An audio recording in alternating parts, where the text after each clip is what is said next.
آپ اکیلے اپنی چارپائی پہ بستر کے اندر منہ دے کے بھی درد سے کہیں گے نا معاف کر دے تو وہ تو مہربانی بڑا ہے۔ میرے نبی پاک صلی اللہ علیہ وسلم مثال دیتے ہیں، فرمایا ایک آدمی صحرا میں جا رہا ہے، صحابہ سے حضور خطاب کر رہے ہیں، فرمایا ایک آدمی صحرا میں جا رہا تھا، اس نے اپنی اونٹنی پہ کھانا پانی پیسے ہر چیز رکھی ہوئی تھی، صحرا تھا بہت بڑا، درمیان صحرا کے گیا تو تھوڑا سا سستانے کے لیے آرام کرنے کے لیے اونٹنی سے نیچے اترا۔ اب اس نے اونٹنی کی لگام اونٹنی کی نکیل اپنے سرہانے کے نیچے رکھی، ہاتھ کے ساتھ پکڑی اور سو گیا۔ تھوڑی ہی دیر کے بعد جب اس کی آنکھ کھلی تو دیکھا اونٹنی غائب ہے۔ صحرا میں وہ پیدل نہ آگے جا سکتا ہے نہ پیچھے جا سکتا ہے، نہ دائیں نہ بائیں، کھانے کو روٹی نہیں، پینے کو پانی کا قطرہ نہیں، تھوڑا ادھر بھاگا ادھر بھاگا، تھک گیا۔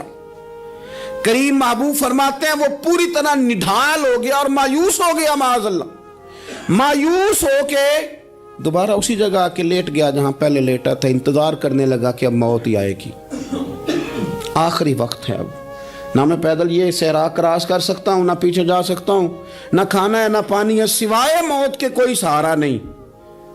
حضور فرماتے ہیں وہ رستے میں دوبارہ لیٹ گیا، اچانک اس نے رخ بدلا تو اونٹنی سامنے کھڑی تھی۔ حضور نے صحابہ سے پوچھا بتاؤ نا اسے بھلا کتنی کو خوشی ہوگی؟ یا رسول اللہ جسے نئی زندگی مل گئی ہے۔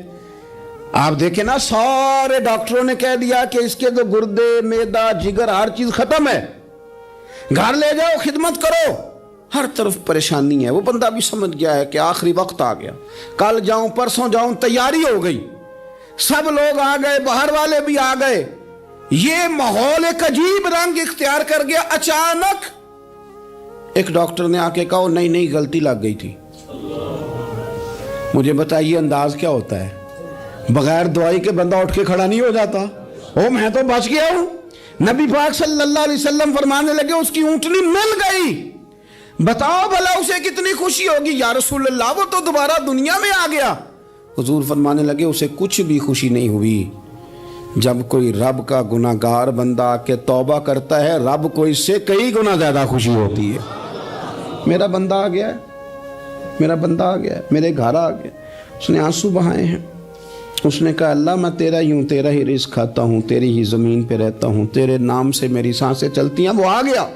فرمایا اس اونٹنی والے سے زیادہ رب کو خوشی ہوتی ہے جب گناہگار آ کے توبہ کرتا ہے۔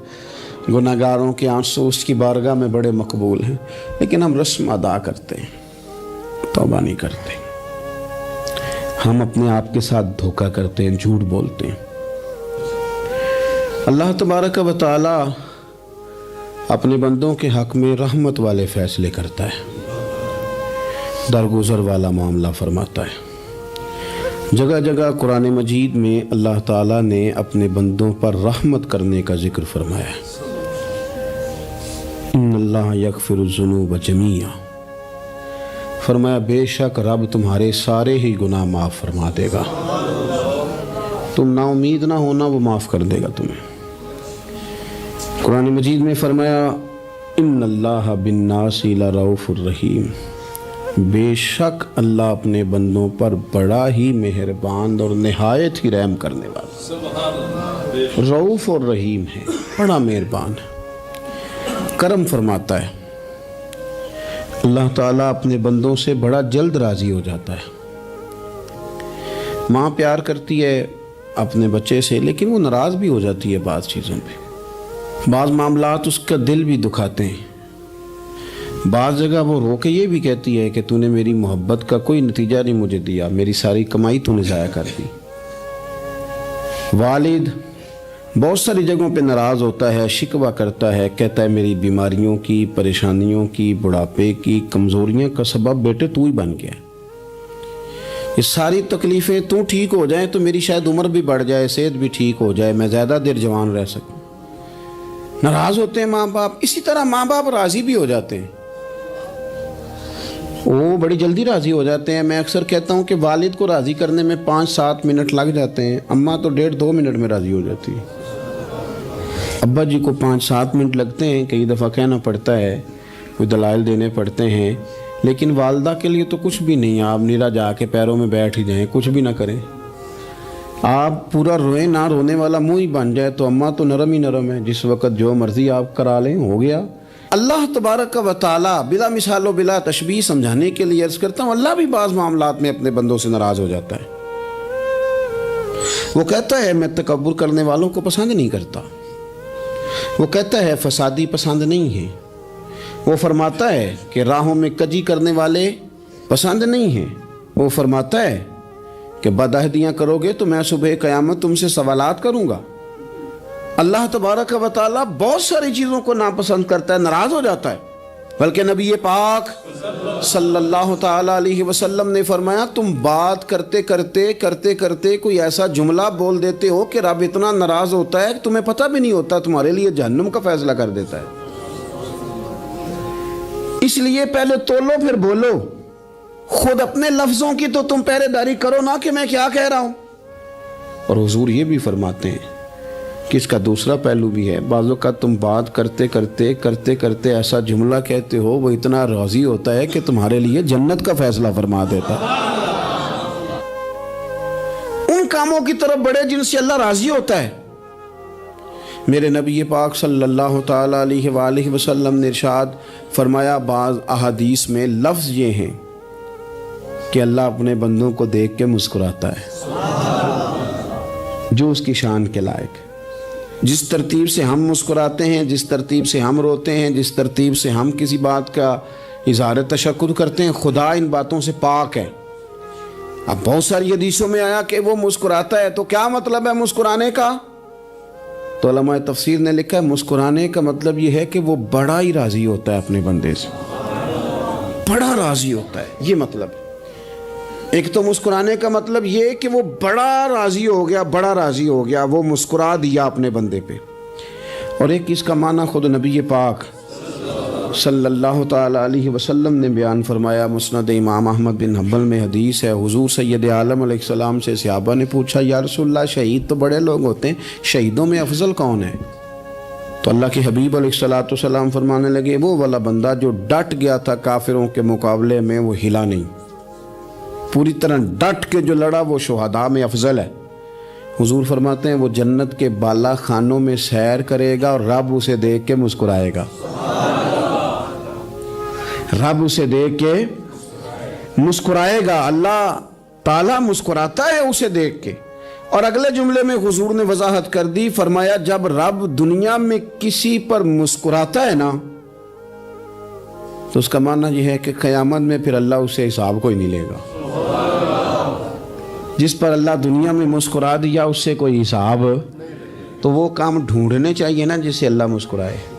چھوٹا بچہ بھی ناراض نہ ہو تو وہ چیزیں وہ ڈھونڈتا ہے کہ اس کو کیا پسند ہے، چاکلیٹ لے جاؤں، فلاں چیز لے جاؤں، آئس کریم لے جاؤں۔ تو ایک بچے کے لیے، گھر کے لیے، سربراہ کے لیے اتنی محنت کرتے ہو تو وہ کام بھی ہمیں ڈھونڈ کے تلاش کرنے چاہیے نا جس سے رب راضی ہوتا ہے، اللہ راضی ہوتا ہے۔ بتاؤں وہ کون کون سے کام ہیں؟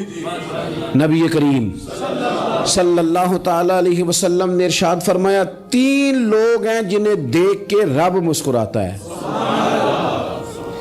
یا رسول اللہ صلی اللہ علیہ وسلم وہ کون کون سے؟ تو محبوب فرمانے لگے ایک وہ بندہ ساری مخلوق سوئی ہے، آدھی رات ہے، رات کا پچھلا پہر ہے، اس نے اٹھ کے وضو کر لیا، مصلی پہ کھڑا ہو گیا خدا کی یاد میں، فرمایا اسے دیکھ کے رب مسکراتا ہے جو اس کی شان کے لائق ہے۔ مسکراتا ہے اللہ۔ یہ تو سونے کا ٹائم تھا، یہ تو گہری نیند آنے کا وقت تھا، رات کا پچھلا پہر۔ اور سننا میرے بھائی، میرے نبی پاک صلی اللہ تعالیٰ علیہ وسلم فرماتے ہیں جب مسلمان نماز کے لیے صفیں بناتے ہیں نا، ترتیب لگ رہی ہوتی ہے، اب اللہ کی بارگاہ میں کھڑے ہوں گے، قیام کریں گے، رکوع کریں گے، سجود کریں گے، فرمایا جب مومن صفیں بناتے ہیں تو رب دیکھ کے مسکراتا ہے، مسکراتا ہے۔ کمال ہو گئے عروج بندگی کا، جب بندے کو دیکھ کے رب مسکرائے، خدا بندے سے خود پوچھے بتا تیری رضا کیا ہے، مسکراتا ہے۔ اور میرے نبی پاک علیہ السلام فرماتے ہیں جب مجاہد جہاد کے لیے صفیں سیدھی کرتے ہیں، آج تو یہ رب کے نام پہ مرنے ہی آ گئے، یہ صفوں میں کھڑے ہوں گے، ترتیب سے لڑیں گے، ترتیب سے گلا کاٹیں گے کافروں کا یا شہادت لیں گے۔ فرمایا جب جہاد کے لوگ صفے بناتے ہیں تو رب انہیں دیکھ کے مسکراتا ہے۔ کتنے نصیبوں والا وہ بندہ ہے جسے دیکھ کے مسکرا دیا۔ او یار کبھی تیرا بیٹا تیرے سامنے مسکرائے نا چھوٹا تو تیرا دل باغ باغ ہو جاتا ہے۔ تیری ماں بیمار کسی ایک دن صحیح طرح ہنس پڑے تو طبیعت خوش ہو جاتی۔ مجھے بتاؤ نا جس کا رب بھی اسے دیکھ کے ہنس پڑے، جو اس کی شان کے لائق ہے، کیا اس بندے کے نصیبیں ہیں، کیا اس کے مقدر ہیں۔ آپ اس مقام پر اپنے آپ کو لائیں۔ اب دیکھیں نا یہ حدیث آپ نے سن لی، اب ہم نے نا اس طرح صفحے نہیں بنانے جس طرح ساری دنیا، اب ذرا صفحے بھی شوق سے بنائیں گے۔ آپ ذرا تھوڑا سا شوق پیدا کریں گے، بھئی یہ تو میں وہ کام کرنے لگا ہوں جسے دیکھ کے رب مسکراتا ہے۔ نبی پاک صلی اللہ علیہ وسلم نے فرمایا جب کوئی بندہ توبہ کرتا ہے نا، ہم توبہ کا رٹا لگاتے ہیں، یا اللہ میری توبہ یا اللہ۔ اور توبہ کا تو مطلب یہ ہے کہ پچھلے گناہوں سے پکی توبہ، آج کے بعد یہ غلطی نہ کرنے کا پکا وعدہ، آج کے بعد رشوت تو نہیں نہ لے گا، ملاوٹ تو نہیں نہ کرے گا، یہ توبہ ہے۔ اور اگر سارے کام اسی طرح کرنے تو پھر یہ توبہ کا رٹا ہے، جتنا مرضی لگاؤ۔ حضرت علی بن ربیعہ رضی اللہ تعالیٰ عنہ فرماتے ہیں میں مولا علی کے ساتھ تھا، مقام حرہ کی طرف جا رہے تھے، حضرت علی نے ہاتھ اٹھا کے دعا مانگی ہماری تعلیم کے لیے، ورنہ حضرت علی ہم صحابہ کو محفوظ عن الخطا تو مانتے ہیں نا۔ ہاتھ اٹھا کے کہا اے اللہ ہمارے گناہ بخش دے، تیرے علاوہ کوئی معاف کرنے والا نہیں۔ اور پھر حضرت علی آسمان کی طرف دیکھا اور دیکھ کے نا حضرت علی بن ربیعہ کو تو مسکرائے۔ حضرت علی بن ربیعہ کہنے لگے حضور مسکرائے کیوں ہو؟ فرمانے لگے ایک دن میں حضور کے ساتھ اسی طرح آیا تھا، اسی طرح حضور نے دعا فرمائی تھی ہماری تعلیم کے لیے، اور پھر حضور مجھے دیکھ کے مسکرائے تھے اور فرمایا جب کوئی بندہ رب کی بارگاہ میں اس طرح استغفار کرتا ہے تو رب مسکراتا ہے، اور مسکرا کے فرماتا دیکھ لو میرے بندوں کو پتا ہے کہ میرے علاوہ معاف کرنے والا کوئی نہیں، انہیں پتا ہے، تم اس کی بارگاہ میں رجوع تو لاؤ، آؤ تو صحیح دو آنسو لے کر۔ اقبال کہتے ہیں کہ موتی سمجھ کے شان کریمی نے چن لیا، قطرے دو گرے میرے ار کے انفعال کے، دو میں نے آنسو بہائے تھے تو اس کے کرم نے تو موتی سمجھ کے چن لیے۔ سنو نا حضور اس استغفار کو اللہ کو یار رات کو توبہ کر کے سونا چاہیے ہمیں۔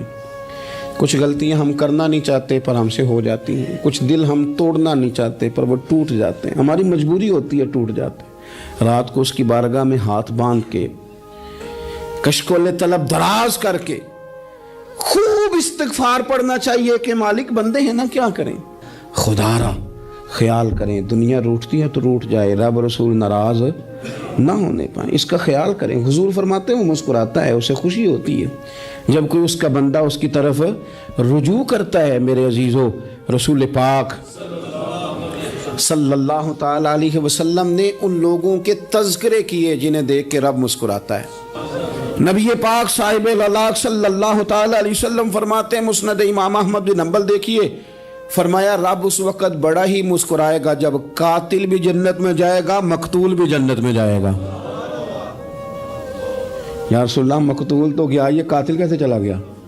حضور فرماتے ہیں جائے گا، اور جائے گا اور رب مسکرائے گا جو اس کی شان کے لائق ہے۔ یا رسول اللہ کس طرح؟ تو نبی پاک صلی اللہ علیہ وسلم فرمانے لگے اس نے ایک مومن کو قتل کیا تھا، وہ شہید ہو کے جنت میں چلا گیا، اب اللہ نے بعد میں اسے توبہ کی توفیق دے دی، پہلے اس نے کلمہ پڑھا، پھر یہ میدان میں اترا، کافروں سے لڑا، یہ شہید ہوا، رب نے اسے بھی جنت دے دی۔ قاتل بھی جنت میں، مقتول بھی جنت میں، اور بات اتنی انوکھی ہے کہ رب دیکھ کے مسکرا رہا ہے جو اس کی شان کے لائق ہے۔ ہم جلدی میں ہیں، ہم انتظار نہیں کر رہے کہ شاید توبہ کر جائے، ہم انتظار نہیں کر رہے، لیکن میرے عزیز اتنی جلدی نہ کریں۔ سوچوں کا صاف ہونا، ذہنوں کا پاک ہونا، اور لوگوں کے بارے میں گمان کا اچھا ہونا۔ آپ کسی نفسیات کے ڈاکٹر کے پاس چلے جائیں، اسے کہیں ٹینشن بڑھی ہے، میں ان کے مضامین پڑھتا رہتا ہوں، وہ سب سے پہلا سبق آپ کو یہ پڑھائیں گے کہ اچھا سوچا کریں۔ اچھا سوچنے سے بندہ تندرست رہتا ہے۔ کس سے بندہ تندرست رہتا ہے؟ ہیں جی واقعی رسول کائنات سرور دو عالم صلی اللہ تعالی علیہ وسلم فرماتے ہیں کہ اللہ مسکراتا ہے۔ سنو نبی پاک صلی اللہ علیہ وسلم کے پاس مہمان آ گیا، بخاری مسلم ہے۔ حضور نے ازواج مطہرات کے گھروں میں پیغام بھیجا، کچھ چیز ہے ضیافت کے لیے؟ یا رسول اللہ کچھ بھی نہیں، یہ دو جہاں کے شاہ ہیں اور پاس کچھ رکھتے نہیں، دو جہاں کی نعمتیں ہیں ان کے خالی ہاتھ میں۔ یا رسول اللہ کوئی چیز بھی نہیں۔ حضور نے صحابہ کے مجمع پہ نظر ڈالی، یا رسول اللہ صلی اللہ علیہ وسلم حکم ہو، تو حضور فرمانے لگے تم میں سے کوئی بندہ ہے جو اسے گھر لے جائے روٹی کھلائے؟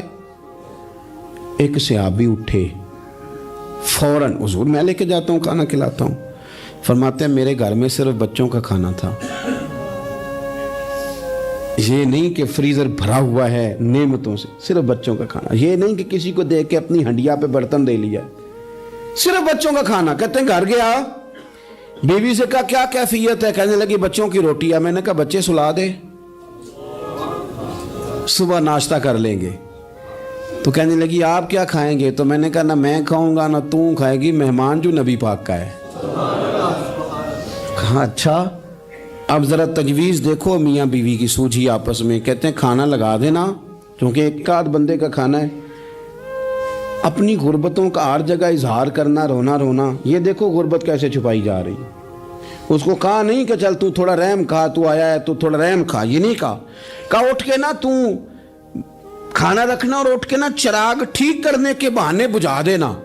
ہم دنیا والوں کے سامنے کیوں اپنے دکھ بیان کریں؟ ہم جو کہیں گے رب رسول کی بارگاہ میں کہیں گے۔ تو نا چراغ ٹھیک کرنے کے بہانے۔ اہلیہ اٹھی، کھانا دینے کے بعد چراغ ٹھیک کرنے کے بہانے بجھا دیا۔ خامد بھی ہاتھ چلاتے رہے، بیوی کبھی برتن رکھتی کبھی اٹھاتی، پتہ چلے کہ کھانا کھا رہے ہیں، کھانا کھایا جا رہا ہے۔ کہتے ہیں مہمان پیٹ بھر کے کھانا کھا گیا۔ یہ کام ہوا رات کے اندھیرے میں، اس وقت ہوا جب چراغ بھی بند تھا، اس وقت ہوا جب کوئی دیکھنے والا نہیں تھا، کسی پڑوسی کو بھی خبر نہیں تھی۔